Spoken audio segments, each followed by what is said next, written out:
Gracias. La enmienda de totalidad que ha sido formulada por el Grupo Parlamentario Vox será presentada por don Antonio Martínez.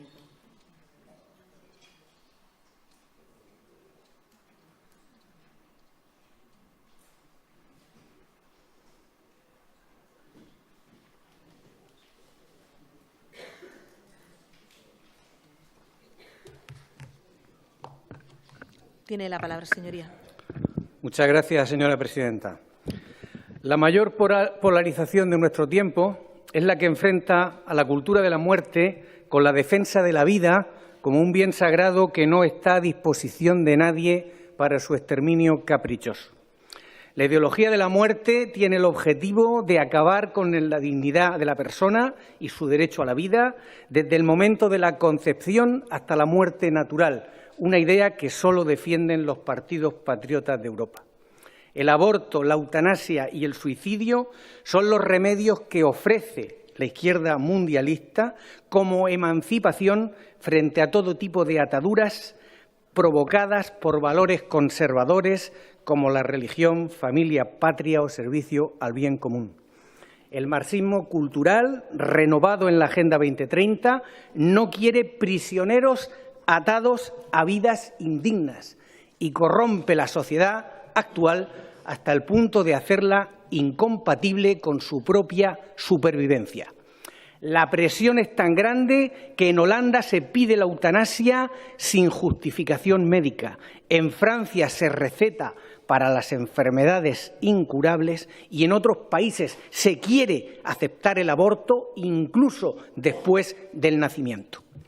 La cultura de la muerte dice que hay vidas que no son dignas de ser vividas. Una fórmula política que va ganando adeptos sin que nadie alce la voz en defensa de los débiles. Ancianos, enfermos, discapacitados, grandes lesionados, drogadictos, enfermos mentales y personas deprimidas son animadas a terminar con una existencia desprovista de sentido. Y esa propaganda no habla de muerte, sino del reciclaje de un cuerpo que no es otra cosa que un producto que ya ha terminado su vida útil. A muchos les ofrecen el consuelo de nombrar como herederos a las asociaciones que promueven esa solución final emancipadora y al mismo tiempo ahorrar al Gobierno un gasto innecesario. En la cultura de la muerte, las personas son unidades biológicas que terminan como materiales usados y tratados como chatarra. En esa ideología no hay historia, ni dignidad, ni proyecto compartido, solo agentes económicos para producir, consumir y terminar como desechos humanos. Pero ninguna civilización puede perdurar con esa idea de individuos que se desgastan y se reciclan porque no tienen vínculos con algo superior y trascendente. La existencia solo depende de su propia voluntad y cuando se considera que el cuerpo ya no tiene valor en ese mercado global de intercambios, se puede acabar con él.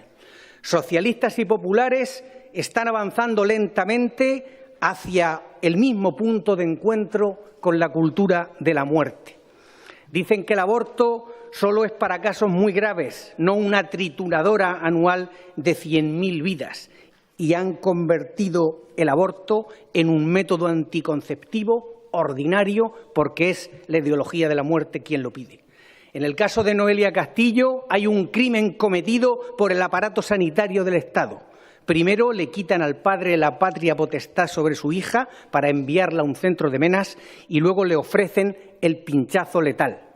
El Gobierno que descarta la cadena perpetua para asesinos y violadores le administra por la mano de un médico la pena de muerte a una joven inocente.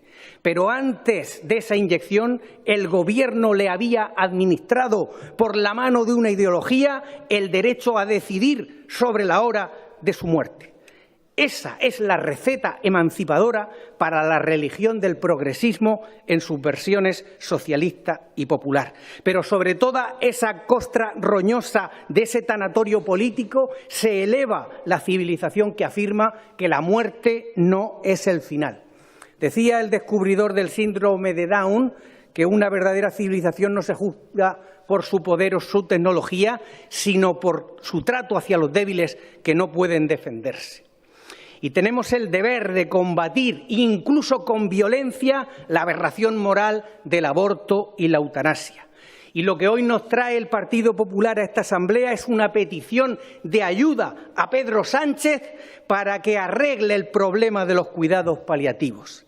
Esa moción nace de la confianza de que trabajan en la misma onda, que Feijóo ha dicho que no se puede derogar la ley socialista de eutanasia porque los cuidados paliativos son una eutanasia no activa. El PP murciano recuerda que hay un atlas de cuidados paliativos en Europa, donde el Gobierno de Pedro Sánchez va en la cola. Por eso le anima a que tenga una asistencia igualitaria en todo el territorio nacional. Pero con esa petición Pedro Sánchez se parte de risa. ¿Cómo puede el Partido Popular pensar que el Gobierno socialista, que quiere meter la cultura de la muerte en la Constitución, va a regular los cuidados paliativos a su gusto? ¿Cómo puede pensar López Miras, que ha sido capaz de subirse a una carroza de Semana Santa disfrazado de Teodosio, que el Gobierno socialista va a legislar los cuidados paliativos al gusto del emperador que más contribuyó a propagar el cristianismo por Europa? Nosotros no podemos pedir al Gobierno que haga una ley para convertir los cuidados paliativos en un refuerzo de la eutanasia. Hay que pedir que se derogue la ley de eutanasia de 2001. Y cuando llegue el momento, habrá que regular a nivel nacional los cuidados paliativos con criterios de dignidad humana, de acuerdo con el respeto a la vida desde la concepción hasta la muerte natural, y no tratando a las personas más débiles como material para el descarte porque ya no tienen valor residual. Muchas gracias, señora presidenta.